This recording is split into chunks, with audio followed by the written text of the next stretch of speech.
Hello students, बेटा अज आप last topic कर रहे हैं alpha beta and gamma ray spectra chapter का। That is gamma ray spectra. Alpha beta अपना कंप्लीट हो चुके हैं और गामा रे स्पैक्ट्रा है जिहड़ा उहदी फॉर्मेशन किस तरह होंदी है। देखो जो आपने एल्फा रे स्पैक्ट्रा पढ़िया सी तो आपने उहदे विच देखिया सी कि एल्फा पार्टिकल्स ने जिहड़े ਉਹ डिफरेंट एनर्जी लैवल्स ਤੇ ਜਦੋਂ ट्रांजिशनस ਹੁੰਦੀਆਂ ਨੇ ਤਾਂ ਉਹ ਐਲਫਾ ਪਾਰਟੀਕਲਸ ਨੇ ਜਿਹੜੇ ਰਿਲੀਜ਼ ਹੁੰਦੇ ਨੇ। पर एल्फा पार्टिकल्स ज़्यादातर अपने किसी इन बिटवीन लैवल ते ने जिहड़े उहदे ते ट्रांजिशन करते हैं।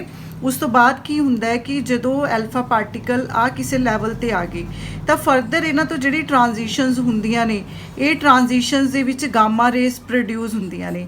दैट मीनस कि alpha spectra is almost every time followed by gamma rays. मतलब जदों एल्फा रेज निकलदियां तो उन्हां दे नाल गामा रेज दे निकलण दी भी पूरी पॉसिबिलिटी हुंदी है।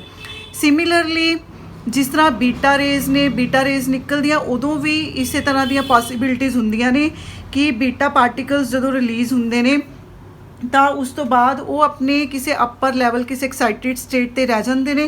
तो उस तो बाद जदों वो अपने डाउन लैवल ते आते हैं लोअर एनर्जी स्टेट ते आते हैं तो वो गामा रेज रिलीज़ करते हैं। दैट मीनस कि alpha and beta rays spectra is always followed by gamma rays. तो उन्होंने तो ही गामा रेज भी निकलती है। जिस तरह तुहानूं एग्जाम्पल गिवन है लैड की एग्जाम्पल है। देखो लैड डिके होके बिस्मथ च कन्वर्ट हो गया, नाल बीटा पार्टिकल्स नाल neutrino plus gamma rays produce हो रही हैं। तो यदि एनर्जी लैवल डायग्राम देखो बेटा गामा रे स्पैक्ट्रा इन्ना की गिवन है अपनी बुक च, तो तुसीं ये पर्टिकुलर जिहड़ी एग्जाम्पल गिवन है इनू याद करना है। देखो लैड की ट्रांजिशन हो रही है, बीटा रेज निकलियां उस तो बाद पर अपने किसी अपर एक्साइटेड लैवल ते ही स्टे कर गया। तो जो लोअर लैवल ते ट्रांजिशन होगी तो ये गामा रेज ने जड़ियाँ वो रिलीज़ हो जाएगियाँ। क्लीयर है। सो इस तरह गामा रे स्पैक्ट्रा जड़ियाँ है एक तो डिस्क्रीट, ये ध्यान रखना डिस्क्रीट नेचर शो कर दियाँ ने। डिस्क्रीट क्यों? क्योंकि एनर्जी लैवल्स तो ट्रांजिशन होंदी है।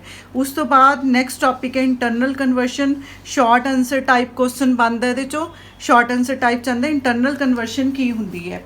इंटरनल कन्वर्शन देखो की है बेटा, एक्चुअली जदों न्यूक्लियस चों गामा रेज निकलदियां ने, जदों गामा रेज निकल रही ने ये गामा रेज ने तो गामा रेज को इन्नी कई बार सफिशेंट एनर्जी होंदी है कि जदों बाहर निकलती है तो अपने रस्ते च आने वाले जोड़े इलैक्ट्रॉन्स ने कई बारी किसी इलैक्ट्रॉन्स नू सफिशेंट एनर्जी दे देंदियां ने तो इलैक्ट्रॉन ने जोड़ा इलैक्ट्रॉन बाहर निकल जाता है। ਇਹਦਾ मतलब गामा रे की जी एनर्जी है, गामा रे की एनर्जी आप एच न्यू के नाल देखते हैं क्योंकि इलैक्ट्रोमैगनैटिक वेव्स ने फोटोन इन्हां दा पार्टिकल है। तो एच न्यू एनर्जी अगर गामा रे फोटोन दी है तो वो एनर्जी ने की किया, वो एनर्जी ने अपने रस्ते च आने वाले किसी इलैक्ट्रॉन नू रिलीज़ करता। वो इलैक्ट्रॉन का रिलीज़ होना डिपेंड करता है कि वो किस लैवल दे विच पिया, किस एनर्जी लैवल दे विच पिया, तो उसका वर्क फंक्शन कितना है तो बाकी दी जिहड़ी एनर्जी है उन्होंने काइनैटिक एनर्जी प्रोवाइड करन दे विच लग जूगी। या फिर आपां नूं रैलेटिविस्टिक टर्म च जे पढ़ते हैं तो आप इत्थे दी रेस्ट मास एनर्जी लिख देने M naught C square. Clear है। तो गामा रे जिहड़ियां सी गामा रे ने की किया अपने पाथ च आने वाले इलैक्ट्रॉन्स नूं रिलीज़ करता, जिन्हें उन्होंने कढ़न के लिए एनर्जी दी सी एनर्जी देती plus rest of energy is converted into its kinetic energy. इनू असीं बोलते हैं इंटरनल कन्वर्शन।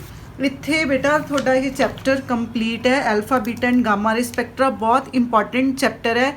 जिस तरह फर्स्ट चैप्टर है, सेकंड है न्यूक्लियर मॉडल्स वाला, उसी तरह ये alpha beta gamma ray spectra बहुत इंपॉर्टेंट चैप्टर है।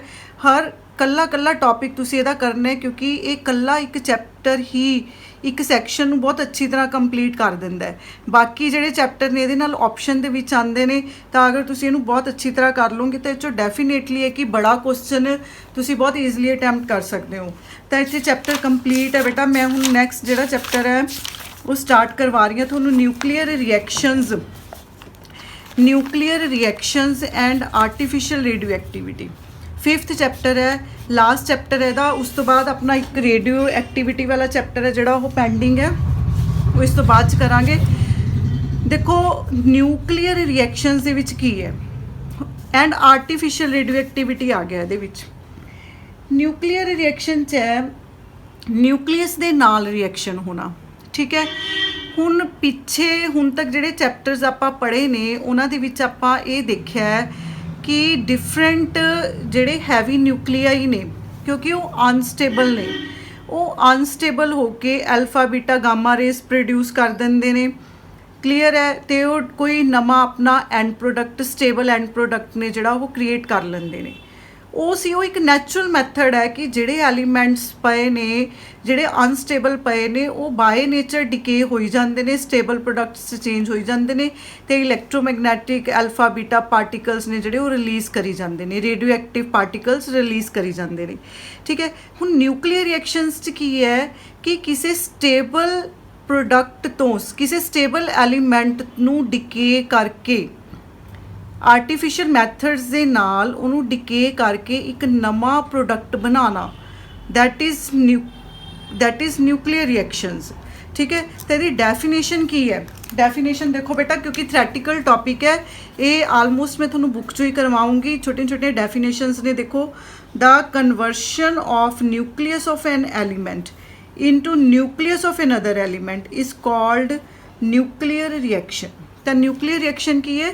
ਇੱਕ ਨਿਊਕਲੀਅਸ ਨੂੰ ਦੂਸਰੇ ਨਿਊਕਲੀਅਸ ਦੇ ਵਿੱਚ ਕਨਵਰਟ ਕਰਨ ਦਾ ਜਿਹੜਾ ਮੈਥਡ ਹੈ ਉਹਨੂੰ ਅਸੀਂ ਬੋਲਦੇ ਹਾਂ ਨਿਊਕਲੀਅਰ ਰਿਐਕਸ਼ਨ। ਮਤਲਬ ਇੱਕ ਐਲੀਮੈਂਟ ਤੋਂ ਇੱਕ ਨਵਾਂ ਐਲੀਮੈਂਟ ਜਨਰੇਟ ਕਰਨਾ। ਤਾਂ ਇਸ ਦੇ ਵਿੱਚ ਕੀ ਹੋਊਗਾ ਕਿ ਜਿਸ ਤਰ੍ਹਾਂ ਐਕਸ ਹੈ, ਐਕਸ ਪੇ ਹੈ, ਐਕਸ ਤੁਹਾਡਾ ਟਾਰਗੇਟ ਹੈ, ਇਹ ਜਿਹੜਾ ਹੈ ਇਹਨੂੰ ਪ੍ਰੋਜੈਕਟਾਈਲ ਬੋਲਦੇ ਆ, ਇਹਦੇ ਤੇ ਫਾਲ ਕਰੂਗਾ, ਇਹਦੇ ਨਾਲ ਇੰਟਰੈਕਟ ਕਰੂਗਾ, ਤਾਂ ਇੱਕ ਨਵਾਂ ਨਿਊਕਲੀਅਸ ਬਣ ਗਿਆ ਵਾਈ, ਇੱਕ ਨਵਾਂ ਕੋਈ ਹੋਰ ਐਲੀਮੈਂਟਰੀ ਪਾਰਟੀਕਲ ਬਣ ਗਿਆ ਬੀ। ਕਲੀਅਰ ਹੈ? ਤਾਂ ਹੁਣ ਦੇਖੋ, ਨਿਊਕਲੀਅਰ ਰਿਐਕਸ਼ਨ ਦੀ ਜਿਹੜੀ ਸਟਾਰਟਿੰਗ ਸੀਗੀ, ਸਟਾਰਟਿੰਗ ਕਿੱਥੋਂ ਹੋਈ? ਮਤਲਬ ਫਸਟ ਨਿਊਕਲੀਅਰ ਰਿਐਕਸ਼ਨ ਕਿਹੜਾ ਸੀ? ਫਸਟ ਨਿਊਕਲੀਅਰ ਰਿਐਕਸ਼ਨ ਸੀਗਾ ਇਨ 1919। ਰਦਰਫੋਰਡ ਨੇ ਐਲਫਾ ਪਾਰਟੀਕਲਸ ਦੇ ਨਾਲ, ਜਿਹੜੇ ਕਿ ਉਹਨੇ ਪੋਲੋਨੀਅਮ ਤੋਂ ਲਿੱਤੇ ਸੀ, ਐਲਫਾ ਪਾਰਟੀਕਲ ਕਿਹਦੇ ਤੋਂ ਲਿੱਤੇ ਸੀ? ਪੋਲੋਨੀਅਮ ਤੋਂ ਲਿੱਤੇ ਸੀ। ਉਹਨੇ ਉਹਨੂੰ ਹਿੱਟ ਕਰਵਾਇਆ ਸੀਗਾ ਨਾਈਟ੍ਰੋਜਨ ਐਟਮਸ ਤੇ, ਹਿੱਟ ਕਰਵਾਇਆ ਸੀ ਨਾਈਟ੍ਰੋਜਨ ਐਟਮਸ ਤੇ, ਤਾਂ ਉਹਦੇ ਤੋਂ ਪ੍ਰੋਟੋਨਸ ਬਣੇ ਤੇ ਆਕਸੀਜਨ ਦਾ ਆਈਸੋਟੋਪ ਬਣਿਆ। ਕਲੀਅਰ ਹੈ? ਫਸਟ ਨਿਊਕਲੀਅਰ ਰਿਐਕਸ਼ਨ ਦੇਖੋ ਰਦਰਫੋਰਡ ਨੇ 1919 ਦੇ ਵਿੱਚ ਕੀਤਾ ਸੀ ਵਿਦ ਐਲਫਾ ਪਾਰਟੀਕਲਸ, ਤੇ ਉਹ ਐਲਫਾ ਪਾਰਟੀਕਲ ਜਿਹੜੇ ਪ੍ਰੋਡਿਊਸ ਹੋਏ ਸੀਗੇ, ਉਹਨੇ ਐਲਫਾ ਪਾਰਟੀਕਲ ਜਿਹੜੇ ਸੀ ਉਹਨਾਂ ਨੂੰ ਉਹਨੇ ਫਾਲ ਕਰਵਾਇਆ ਸੀਗਾ ਨਾਈਟ੍ਰੋਜਨ ਐਟਮਸ ਤੇ। ਠੀਕ ਹੈ, ਉਹ ਨਾਈਟ੍ਰੋਜਨ ਐਟਮ ਦੇ ਨਾਲ ਜਦੋਂ ਉਹਨਾਂ ਨੇ ਇੰਟਰੈਕਸ਼ਨ ਕੀਤੀ ਤਾਂ ਨਵਾਂ ਐਲੀਮੈਂਟ ਬਣਿਆ ਆਕਸੀਜਨ ਦਾ ਆਈਸੋਟੋਪ, ਤੇ ਪ੍ਰੋਟੋਨ ਰਿਲੀਜ਼ ਹੋਏ। ਦੇਖੋ, ਨਾਈਟ੍ਰੋਜਨ ਦੀ ਇੰਟਰੈਕਸ਼ਨ ਹੋਈ ਹੀਲੀਅਮ ਦੇ ਨਾਲ, ਆਕਸੀਜਨ ਦਾ ਆਈਸੋਟੋਪ ਬਣਿਆ ਤੇ ਪ੍ਰੋਟੋਨ ਬਣਿਆ। ਤਾਂ ਹੁਣ ਇਸੇ ਚੇਨ ਦੇ ਨਾਲ ਕੀ ਹੈ? Rutherford experiment for artificial transmutation. Transmutation ਨਵਾਂ ਵਰਡ ਹੈ ਬੇਟਾ। ਦੇਖੋ, ਟਰਾਂਸਮਿਊਟੇਸ਼ਨ ਦਾ ਮਤਲਬ ਕੀ ਹੈ? ਇੱਕ ਨਿਊਕਲੀਆਈ ਦਾ ਦੂਜੇ ਨਿਊਕਲੀਆਈ ਦੇ ਵਿੱਚ ਚੇਂਜ ਹੋਣਾ, ਉਹਨੂੰ ਅਸੀਂ ਬੋਲਦੇ ਹਾਂ ਟਰਾਂਸਮਿਊਟੇਸ਼ਨ। ਕਲੀਅਰ ਹੈ? ਇੱਕ ਨਿਊਕਲੀਆਈ ਦਾ ਦੂਸਰੇ ਨਿਊਕਲੀਆਈ ਦੇ ਵਿੱਚ ਚੇਂਜ ਹੋਣਾ ਟਰਾਂਸਮਿਊਟੇਸ਼ਨ ਹੈ। ਤਾਂ ਰਦਰਫੋਰਡ ਨੇ ਜਿਹੜਾ ਐਕਸਪੈਰੀਮੈਂਟ ਕੀਤਾ, ਇਹੀ ਜੋ ਫਸਟ ਮੈਂ ਤੁਹਾਨੂੰ ਦੱਸ ਰਹੀ ਹਾਂ ਕਿ ਨਾਈਟ੍ਰੋਜਨ ਦੀ ਇੰਟਰੈਕਸ਼ਨ ਹੋਈ ਹੀਲੀਅਮ ਪਾਰਟੀਕਲਸ ਦੇ ਨਾਲ, ਐਲਫਾ ਪਾਰਟੀਕਲਸ ਦੇ ਨਾਲ, ਤਾਂ ਉਹਦੇ ਤੋਂ ਆਕਸੀਜਨ ਦਾ ਆਈਸੋਟੋਪ ਬਣਿਆ ਤੇ ਪ੍ਰੋਟੋਨਸ ਬਣੇ। ਇਹਦਾ ਐਕਸਪੈਰੀਮੈਂਟਲ ਕੀ ਸੀਗਾ? ਐਕਸਪੈਰੀਮੈਂਟਲ ਪਾਰਟ ਕੀ ਸੀ? ਉਰੇ ਇੱਕ ਸਿਲਵਰ ਫੋਇਲ ਰੱਖੀ ਗਈ, ਸਿਲਵਰ ਫੋਇਲ ਦੇ ਪਿੱਛੇ ਆ ਸਕਰੀਨ ਰੱਖੀ ਹੋਈ ਹੈ ਜਿਹਦੇ ਤੇ ਸਿੰਟੀਲੇਸ਼ਨਸ ਆਬਜ਼ਰਵ ਹੋਣਗੀਆਂ ਜਦੋਂ ਪਾਰਟੀਕਲਸ ਇਹਦੇ ਤੇ ਫਾਲ ਕਰਨਗੇ। ਆ ਡਿਟੈਕਟਰ ਸਿਸਟਮ ਹੈ ਜਿਹੜਾ ਕਿ ਉਹ ਪਾਰਟੀਕਲਸ ਨੂੰ डिटेक्ट करूगा। इत्थे ਆਪਾਂ ਨੇ सोर्स रखना है। डी पॉइंट की है? डी पॉइंट ਤੇ ਤੁਸੀਂ ਕੋਈ ਵੀ ਆਪਣਾ ਰੇਡੀਓ ਐਕਟਿਵ ਸੋਰਸ ਰੱਖੋਗੇ ਤੇ x ਆ ਡਿਸਟੈਂਸ ਹੈ ਸਕਰੀਨ ਤੋਂ ਲੈ ਕੇ ਇਸ ਸੋਰਸ ਤੱਕ ਦੀ, ਤੇ ਵੇਰੀਏਬਲ ਹੈ, ਮਤਲਬ ਤੁਸੀਂ ਇਹ ਡਿਸਟੈਂਸ ਨੂੰ ਜਿਹੜਾ ਹੈ ਉਹ ਚੇਂਜ ਕਰ ਸਕਦੇ ਹੋ। ਤਾਂ ਜਦੋਂ ਐਕਸਪੈਰੀਮੈਂਟ ਕੀਤਾ ਗਿਆ ਤਾਂ ਡਿਫਰੈਂਟ ਗੈਸਿਸ ਇਸ ਬਾਕਸ ਦੇ ਵਿੱਚ ਫਿਲ ਕੀਤੀਆਂ ਗਈਆਂ ਤੇ ਰਿਮੂਵ ਕੀਤੀਆਂ ਗਈਆਂ ਥਰੂ ਦਾ ਟਿਊਬਸ ਟੀ। ਮਤਲਬ ਇਹ ਜਿਹੜਾ ਪੁਆਇੰਟ ਹੈ ਇੱਥੋਂ ਗੈਸਿਸ ਤੁਸੀਂ ਐਂਟਰ ਕਰਵਾ ਸਕਦੇ ਹੋ, ਲੀਵ ਕਰਵਾ ਸਕਦੇ ਹੋ। ਪਰ ਇਹ ਕਹਿੰਦਾ ਕਿ ਜਦੋਂ ਬਾਕਸ ਦੇ ਵਿੱਚ ਗੈਸਿਸ ਫਿਲ ਕੀਤੀਆਂ ਗਈਆਂ ਤਾਂ ਆਕਸੀਜਨ ਤੇ ਕਾਰਬਨ ਡਾਈਆਕਸਾਈਡ ਦੇ ਨਾਲ ਐਟਮੋਸਫੇਰਿਕ ਪ੍ਰੈਸ਼ਰ ਤੇ ਕੋਈ ਇਸ ਤਰ੍ਹਾਂ ਦੀਆਂ ਇਸ ਸਕਰੀਨ ਤੇ ਸਿੰਟੀਲੇਸ਼ਨ ਆਬਜ਼ਰਵ ਨਹੀਂ ਹੋਈਆਂ। ਸਿੰਟੀਲੇਸ਼ਨ ਮਤਲਬ कि एक तरह के, मतलब जो कोई पार्टिकल्स टकराणगे उहदे नाल तां एक चमक प्रोड्यूस करते हैं जिन्होंने असीं सिंटिलेशनस बोलते हैं। तो इस तरह की कोई सिंटिलेशनस मतलब नहीं मिलियां, दैट मीनस कि उत्थे कोई पार्टिकल की एग्जिस्टेंस जिहड़ी सी वो शो नहीं हुई। पर जो नाइट्रोजन फिल की गई ਨਾਈਟ੍ਰੋਜਨ ਗੈਸ ਫਿਲ ਕੀਤੀ ਗਈ ਤੇ ਆਹ ਵਾਲਾ ਜਿਹੜਾ ਡਿਸਟੈਂਸ ਸੀਗਾ ਫੋਇਲ ਤੋਂ ਜਿਹੜਾ ਆਪਣੇ ਪਾਰਟੀਕਲ ਦਾ ਸੋਰਸ ਹੈ ਉਹਨਾਂ ਦਾ ਡਿਸਟੈਂਸ 7 ਸੈਂਟੀਮੀਟਰ ਸੀਗਾ, ਸੌਰੀ ਇਸ 40 ਸੈਂਟੀਮੀਟਰ। ਜਦੋਂ 40 ਸੈਂਟੀਮੀਟਰ ਸੀਗਾ ਤਾਂ ਨਾਈਟ੍ਰੋਜਨ ਗੈਸ ਫਿਲ ਕੀਤੀ ਹੋਈ ਹੈ। ਉਸ ਟਾਈਮ ਇੱਥੇ ਸਿੰਟੀਲੇਸ਼ਨਸ ਆਬਜ਼ਰਵ ਹੋਈਆਂ। ਉਹ ਸਿੰਟੀਲੇਸ਼ਨ ਕਿਉਂ ਆਬਜ਼ਰਵ ਹੋਈਆਂ? That is due to protons, ਜਿਹੜੇ ਇਸ ਰਿਐਕਸ਼ਨ ਦੇ ਵਿੱਚ ਨਾਈਟ੍ਰੋਜਨ ਤੇ ਐਲਫਾ ਪਾਰਟੀਕਲ ਦੇ ਰਿਐਕਸ਼ਨ 'ਚ ਪ੍ਰੋਟੋਨਸ ਰਿਲੀਜ਼ ਹੋਏ ਸੀ, ਉਹਨਾਂ ਪ੍ਰੋਟੋਨਸ ਕਰਕੇ ਸਿੰਟੀਲੇਸ਼ਨਸ ਪ੍ਰੋਡਿਊਸ ਹੋਈਆਂ। ਤਾਂ ਉੱਥੋਂ ਇਹ ਚੈੱਕ ਹੋਇਆ ਕਿ ਇਸ ਰਿਐਕਸ਼ਨ ਦੇ ਵਿੱਚ ਕੋਈ ਹਾਈ ਐਨਰਜੈਟਿਕ ਪਾਰਟੀਕਲਸ ਨੇ ਜਿਹੜੇ ਉਹ ਨਿਕਲ ਰਹੇ ਨੇ। ਤਾਂ ਟਰਾਂਸਮਿਊਟੇਸ਼ਨ ਦੀ ਪ੍ਰੋਪਰ ਡੈਫੀਨੇਸ਼ਨ ਆ ਲਾਈਨ 'ਚ ਪਈ ਹੈ, ਦੇਖੋ ਬੇਟਾ। the process of producing new stable nuclei out of other stable nuclei is called artificial transmutation of elements। clear है जी? artificial transmutation की है? process of producing new stable nuclei out of other stable nuclei is artificial transmutation। ਹੁਣ ਦੇਖੋ artificial transmutation ਕਰਨ ਦੇ ਲਈ, ਕਿਉਂਕਿ nuclear reactions ਨੇ, ਤਾਂ ਨਿਊਕਲੀਅਰ ਰਿਐਕਸ਼ਨ ਬੇਟਾ ਇੰਨੇ ਸਿੰਪਲ ਨਹੀਂ ਹੁੰਦੇ। ਇਹਨਾਂ 'ਚ ਜਿਹੜੇ ਪਾਰਟੀਕਲਸ ਆਪਸ 'ਚ ਇੰਟਰੈਕਟ ਕਰਦੇ ਨੇ ਉਹਨਾਂ 'ਚ ਜਿਹੜਾ ਪ੍ਰੋਜੈਕਟਾਈਲਸ ਨੇ ਉਹ ਤਾਂ ਰਿਐਕਸ਼ਨ ਦੀ ਡਿਮਾਂਡ ਹੁੰਦੀ ਹੈ ਕਿ ਉਹ ਪ੍ਰੋਜੈਕਟਾਈਲ ਹਾਈ ਐਨਰਜੈਟਿਕ ਪਾਰਟੀਕਲਸ ਹੋਣ। ਤਾਂ ਉਸ ਕੈਟੇਗਰੀ ਦੇ ਵਿੱਚ ਕਿਹੜੇ ਕਿਹੜੇ ਪ੍ਰੋਜੈਕਟਾਈਲਸ ਨੇ ਜਿਹੜੇ ਉਹ ਜਨਰਲੀ ਯੂਜ਼ ਕੀਤੇ ਜਾਂਦੇ ਨੇ? ਜਿਵੇਂ ਇਸ ਰਿਐਕਸ਼ਨ ਦੇ ਵਿੱਚ ਐਲਫਾ ਪਾਰਟੀਕਲ ਯੂਜ਼ ਕੀਤੇ ਗਏ ਸੀ, ਉਸੇ ਤਰ੍ਹਾਂ ਜਿਹੜੇ ਆਰਟੀਫਿਸ਼ੀਅਲ ਟਰਾਂਸਮਿਊਟੇਸ਼ਨ 'ਚ ਪਾਰਟੀਕਲ ਯੂਜ਼ ਕੀਤੇ ਜਾਂਦੇ ਨੇ ਉਹਨੇ ਐਲਫਾ ਪਾਰਟੀਕਲਸ, ਪ੍ਰੋਟੋਨਸ ਨੇ, ਡਿਊਟਰੋਨਸ ਨੇ, ਨਿਊਟਰੋਨਸ ਨੇ ਐਂਡ ਗਾਮਾ ਰੇਸ ਨੇ। ਕਲੀਅਰ ਹੈ? ਉਸ ਤੋਂ ਬਾਅਦ types of nuclear reactions.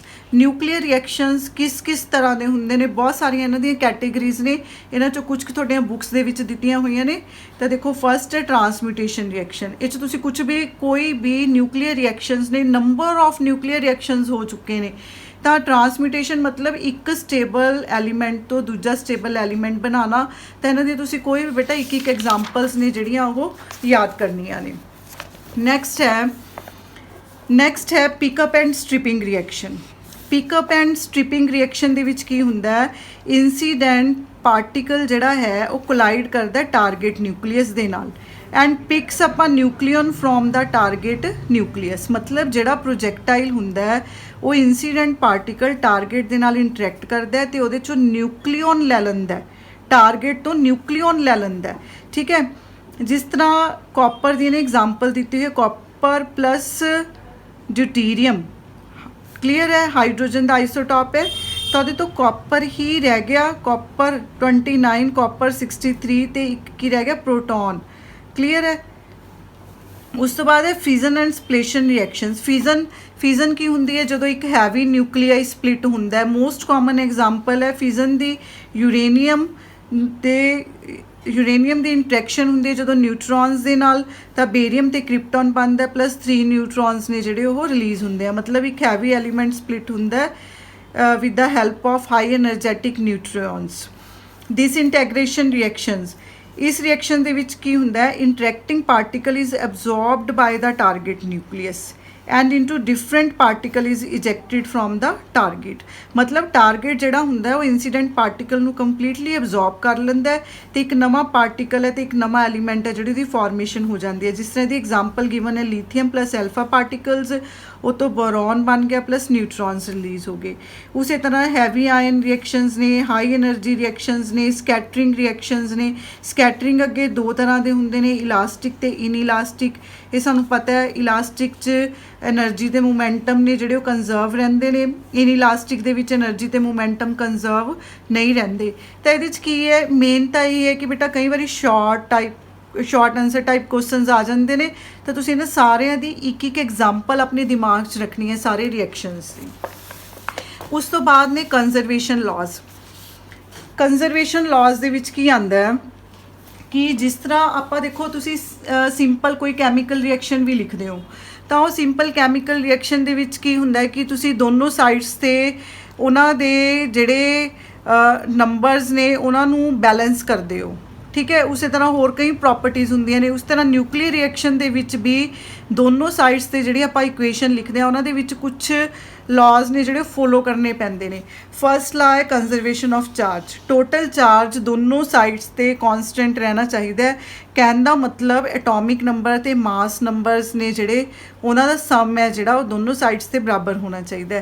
Conservation of nucleons, total number of nucleons before and after the reaction should be same, वो कॉन्सटेंट रहने चाहिए ने। मास एनर्जी कंजरवेशन, हुण मास एनर्जी कंजरवेशन च की है देखो, ਜਦੋਂ ਵੀ ਨਿਊਕਲੀਅਰ ਰਿਐਕਸ਼ਨ ਹੁੰਦਾ ਹੈ, ਕਿਉਂਕਿ ਨਿਊਕਲੀਅਰ ਰਿਐਕਸ਼ਨ ਨਿਊਕਲੀਅਸ ਦੀ એનર્ਜੀ ਦੀ ਕੋਸਟ ਤੇ ਹੁੰਦਾ ਹੈ, ਤਾਂ ਉਹਦੇ 'ਚ ਕੀ ਹੁੰਦਾ ਕਿ ਕੁਝ ਮਾਸ ਹੈ ਜਿਹੜਾ ਉਹੀ એનર્ਜੀ 'ਚ ਕਨਵਰਟ ਹੁੰਦਾ ਪਾਰਟੀਕਲਸ ਦਾ। ਦੈਟ ਮੀਨਸ ਕਿ ਦੋਨੋਂ ਸਾਈਡਸ ਤੇ ਹੁਣ ਅਸੀਂ ਇਕੱਲਾ ਮਾਸ ਨੂੰ ਕੰਜ਼ਰਵ ਨਹੀਂ ਕਰ ਸਕਦੇ, ਇਕੱਲੀ એનર્ਜੀ ਨੂੰ ਕੰਜ਼ਰਵ ਨਹੀਂ ਕਰ ਸਕਦੇ, ਤਾਂ ਤੁਹਾਨੂੰ ਟੋਟਲੀ ਦੋਨਾਂ ਦਾ ਜਿਸ ਤਰ੍ਹਾਂ ਆਪਾਂ ਕਹਿੰਦੇ ਆਇਨਸਟਾਈਨਸ ਮਾਸ એનર્ਜੀ ਰਿਲੇਸ਼ਨ ਲਗਾਉਂਦੇ ਆਪਾਂ E = mc²। Mass energy conservation मतलब दोनों साइड्स से थोनू ये प्रॉपरली अप्लाई करके कंजर्व देखना पेगा।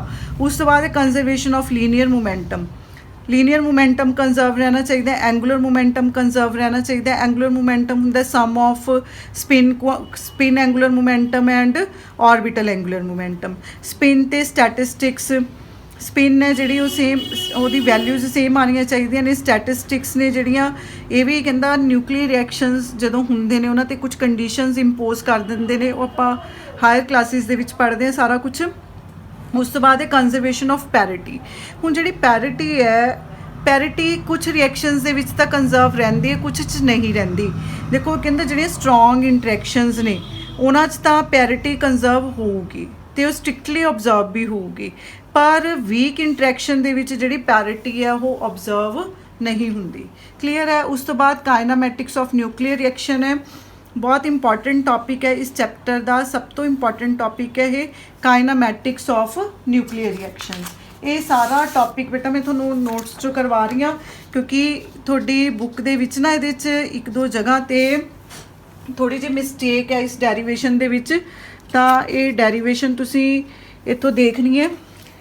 काइनामैटिक्स ऑफ न्यूक्लियर रिएक्शन, हुण न्यूक्लियर रिएक्शन च देखो सपोज करो कि आ एक्स थोड़ा टारगेट है, एक्स की है टारगेट है, ए प्रोजैक्टाइल है, ये हाई एनर्जैटिक पार्टिकल है जिहड़ा कि इस टारगेट दे नाल इंटरैक्ट करूगा। तो जो इंटरैक्शन होगी एक नवा एलीमेंट बन गया वाई, एक नवा स्मॉल पार्टिकल बन गया बी। क्लीयर है। हुण इनिशियली जिहड़ा टारगेट न्यूक्लियस है इनू एट रेस्ट कंसीडर किया हुआ है, तो आफ्टर रिएक्शन जो ए ते एक्स का रिएक्शन हो गया तो एक नवा एलीमेंट बन गया वाई जिहड़ा कि फाई एंगल ते डिसप्लेस हो गया, तो जिहड़ा बी पार्टिकल है वो भी डिसप्लेस हो गया एट एंगल थीटा।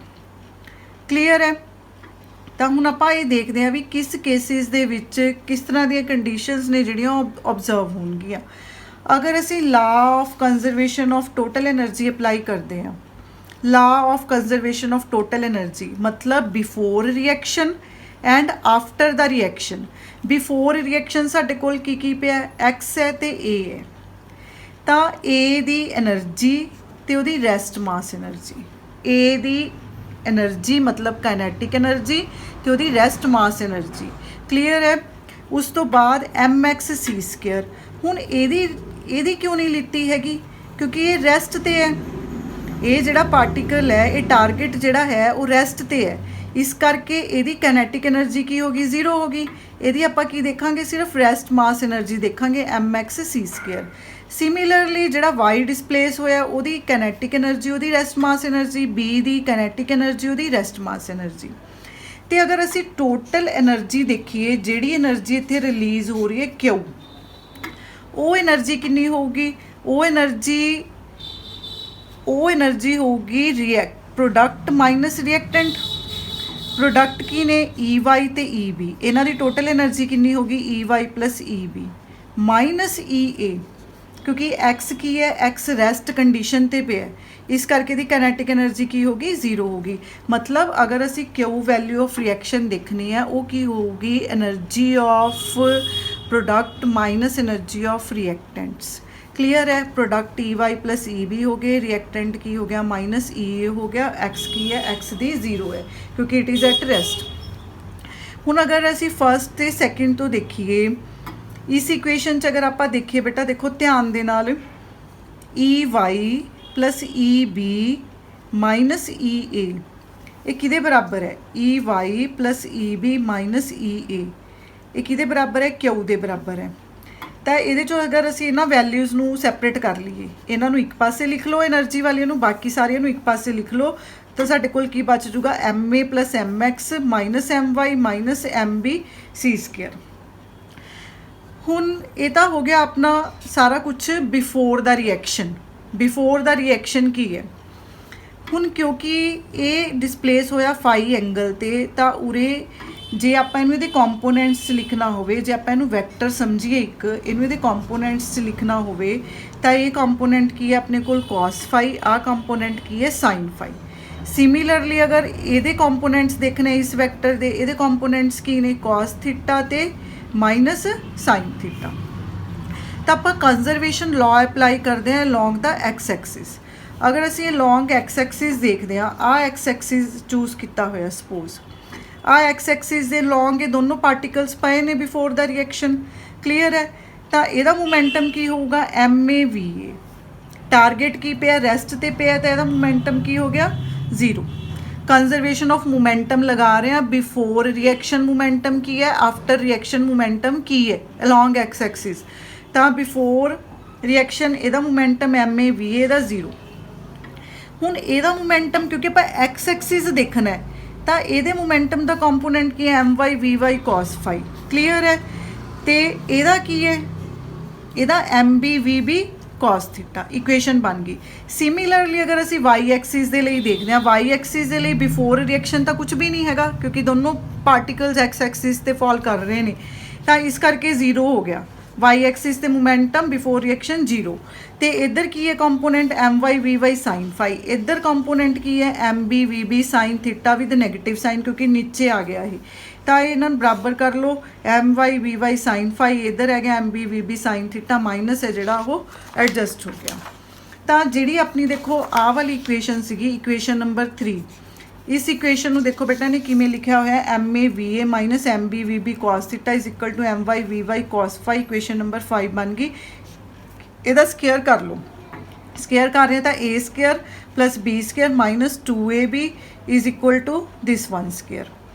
उस तरह स्केयर करो इक्वेशन नंबर 4 का, आ वाली अपने को इक्वेशन नंबर 4 है, ਇਹਦਾ स्केयर करते हैं तो M Y square V Y square sine square phi M B square V B square sine square theta. हूँ ये 6 ਤੇ 7 नंबर नू ऐड कर दो, ऐड करांगे तो देखो सेम वालियां बेटा सेम च ऐड होणगियां, ये ऐड होगी ये ऐड होगी। जो एडिशन कर रहे हैं असी तो M Y square V Y square sine square phi cos square phi तो 1 बन के M Y square V Y square रह जाऊगा। सिमिलरली जो असी इस वैल्यू नू ये सारी दे विच ऐड करते हैं तो ये वाली ये ऐड होगी cos square theta plus sine square theta. तो ये रह गया साडे कोल M B square V B square. उस तो इलावा साडे कोल आ 2 वैल्यूज़ पिछे बचियां हुई ने, इक्वेशन नंबर 8 बन गई। हुण देखो एनर्जी है जी ए पार्टिकल की 1/2 M A V A square है, ई बी की 1/2 M B V B square है। ये तो आप V A square find out कर लिया, V B square find out कर लिया, similarly V Y square find out कर लिया। ये तो फाइंड आउट किए हैं ताकि आप अपनी इक्वेशन के इन्हों पुट कर सकीए। तो ये वी ए स्केयर की जी वैल्यू है वो इत्थे पुट कर दो, वी बी की इत्थे पुट कर दो। कहना मतलब जिथे जिथे वैल्यूज़ पईयां ने देखो उरे भी पे वी ए ते वी बी, तो ये रूट की फॉर्म च ये रूट की फॉर्म च इत्थे पुट हो जाएगियां। तो देखो इत्थे साडे कोल रह गया M Y square V Y square की कितनी है 2EY upon M Y is equal to. हुण बेटा अगे तुहाडियां बुक्स दे विच ध्यान रखना है, कई बुक्स दे विच इस इक्वेशन दे विच मिसटेक है, ठीक है जी। तो M B square V B square की वैल्यू कितनी है 2EB upon M B plus उसी तरह M A square V A square की वैल्यू कितनी है 2E upon M A minus 2 M B V A की वैल्यू कितनी होगी 2E अपॉन एम ए का 1/2। सिमिलरली वी बी की कितनी होगी 2EB अपॉन एम बी का 1/2 इंटू कॉस थीटा। क्लीयर है। इत्थे देखो एक एम वाई नाल एक एम वाई कैंसल हो जाऊगा, तुहाडे कोल की रह गया 2EY एम वाई। सिमिलरली इधर एम बी नाल एक एम बी एम ए दे नाल एक एम ए। क्लीयर है। 2EA MA 2EB MB minus उरे 2 ਦਾ रूट पे उरे 2 ਦਾ रूट पे एडजस्ट होके 4MA MB EA EB ਦਾ 1/2 cos थीटा बन गया। ਇਹਦੇ 'ਚ ਦੇਖੋ ਬੇਟਾ ਹੁਣ 2 ਕਾਮਨ ਪਿਆ 2 ਸਾਰੇ ਕਿਤੇ ਕੈਂਸਲ ਹੋ ਜਾਊਗਾ ਉਰੇ 2 ਬਚ ਗਿਆ 4 ਦੀ ਜਗ੍ਹਾ ਤੇ। ਇਹਦੇ ਨਾਲ ਜਿਹੜਾ my ਪਿਆ ਉਹ ਸਾਰਾ ਨੀਚੇ ਲੈ ਆਓ, ਸਾਰੀ ਇਕੁਏਸ਼ਨ 'ਚ ਨੀਚੇ ਕੀ ਆ ਗਿਆ my। ਤਾਂ ਇਕੁਏਸ਼ਨ ਨੰਬਰ 9 ਬਣ ਗਈ। ਤਾਂ 9 ਨੰਬਰ ਇਕੁਏਸ਼ਨ ਨੂੰ ਆਪਾਂ ਨੇ ਪੁੱਟ ਕਰਨਾ 2 ਨੰਬਰ ਇਕੁਏਸ਼ਨ ਦੇ ਵਿੱਚ। 2 ਨੰਬਰ ਇਕੁਏਸ਼ਨ ਆਪਣੀ ਆ ਸੀ Q = EY + EB - EA। ਆਪਾਂ ਨੇ ਐਕਚੁਅਲੀ ਕੀ ਫਾਈਂਡ ਆਊਟ ਕੀਤਾ ਹੈ, ਆਪਾਂ ਨੇ ਐਕਚੁਅਲੀ 'ਚ EY ਦੀ ਵੈਲਿਊ ਫਾਈਂਡ ਆਊਟ ਕੀਤੀ ਹੈ। ਇਸ ਵੈਲਿਊ ਨੂੰ ਆਪਾਂ ਪੁੱਟ ਕਰ ਰਹੇ ਹਾਂ ਆਪਣੀ ਇਕੁਏਸ਼ਨ ਨੰਬਰ 2 ਦੇ ਵਿੱਚ। ਤਾਂ ਇਕੁਏਸ਼ਨ ਨੰਬਰ 2 ਨੂੰ ਦੁਬਾਰਾ ਦੇਖ ਲਓ ਬੇਟਾ, EY + EB - EA ਹੈ। ਤਾਂ ਤੁਸੀਂ ਉਰੇ EY ਦੀ ਵੈਲਿਊ ਪੁੱਟ ਕਰੋਗੇ ਸਾਰੀ, EA MA upon MY EB MB upon MY - 2 upon MY MA MB EA EB the cos theta plus EB - EA already ਪਿਆ ਇੱਥੇ। ਤਾਂ ਇਹ ਵੈਲਿਊਜ਼ ਨੂੰ ਆਪਾਂ ਰੀਅਰੇਂਜ ਕਰਾਂਗੇ। ਦੇਖੋ EA ਉਰੇ EA ਪਿਆ, ਇਹਨਾਂ ਦੋਨਾਂ ਨੂੰ ਇਕੱਠਾ ਕਰ ਲਿਆ, ਕਲੀਅਰ ਹੈ। ਉਸੇ ਤਰ੍ਹਾਂ EB ਵਾਲੀਆਂ ਵੈਲਿਊਜ਼ ਨੂੰ ਇਕੱਠਾ ਕਰ ਲਿਆ, -2 upon MY MA MB EA EB ਦਾ 1/2 cos थीटा बन गया। ਤਾਂ ਇੱਥੋਂ अगर असी EA बाहर रख रहे हैं तो MA upon MY -1 EB common कढ़ लिया, MB upon MY +1 -2 upon MY MA MB EA EB ਦਾ 1/2 cos थीटा। ਤਾਂ ਇਹ ਜਿਹੜੀ ਸਾਰੀ ਇਕੁਏਸ਼ਨ ਹੈ ਇਹ this is a Q value of reaction, ਠੀਕ ਹੈ ਜੀ। ਇਹ ਡਿਪੈਂਡ ਕਰਦੀ ਹੈ cos थीटा ਤੇ। थीटा ਐਂਗਲ ਜਿਹੜਾ ਹੈ ਉਹ ਕਿੰਨਾ ਬਣੂਗਾ, ਉਹਦੇ ਹਿਸਾਬ ਨਾਲ ਇਹਦੀ Q ਵੈਲਿਊਜ਼ ਨੇ ਜਿਹੜੀਆਂ ਉਹ ਡਿਸਾਈਡ ਹੋਣਗੀਆਂ। ਤਾਂ ਅਗਰ ਸਿਗਨੀਫੀਕੈਂਸ ਕੀ ਹੈ, ਅਗਰ Q ਵੈਲਿਊ >0 ਆ ਜਾਂਦੀ ਹੈ ਤਾਂ ਰਿਐਕਸ਼ਨ ਐਕਸੋਥਰਮਿਕ ਨੇ, Q <0 ਹੈ ਤਾਂ ਐਂਡੋਥਰਮਿਕ ਨੇ। ਕਹਿਣ ਦਾ ਮਤਲਬ ਫਿਰ ਇਸ ਕੇਸ ਦੇ ਵਿੱਚ ਤੁਹਾਨੂੰ ਕੀ ਕਰਨਾ ਪਊਗਾ, ਤੁਹਾਨੂੰ ਉਸ ਰਿਐਕਸ਼ਨ ਨੂੰ ਸ਼ੁਰੂ ਕਰਨ ਦੇ ਲਈ ਪਹਿਲਾਂ એનર્ਜੀ ਪ੍ਰੋਵਾਈਡ ਕਰਨੀ ਪਊਗੀ। ਕਲੀਅਰ ਹੈ ਜੀ। ਐਕਸੋਥਰਮਿਕ ਜਿਨ੍ਹਾਂ 'ਚ એનર્ਜੀ ਰਿਲੀਜ਼ ਹੋਊਗੀ, ਐਂਡੋਥਰਮਿਕ ਨੇ ਜਿਨ੍ਹਾਂ 'ਚ ਤੁਹਾਨੂੰ ਉਸ ਰਿਐਕਸ਼ਨ ਨੂੰ ਪ੍ਰੋਸੀਡ ਕਰਨ ਦੇ ਲਈ ਪਹਿਲਾਂ ਹੀ એનર્ਜੀ ਦੇਣੀ ਪਊਗੀ। ਤਾਂ ਇਹ ਸਾਰੀ ਡੈਰੀਵੇਸ਼ਨ ਬੇਟਾ ਬਹੁਤ ਧਿਆਨ ਦੇ ਨਾਲ ਕਰਨੀ ਹੈ ਤੁਸੀਂ। Thanks a lot.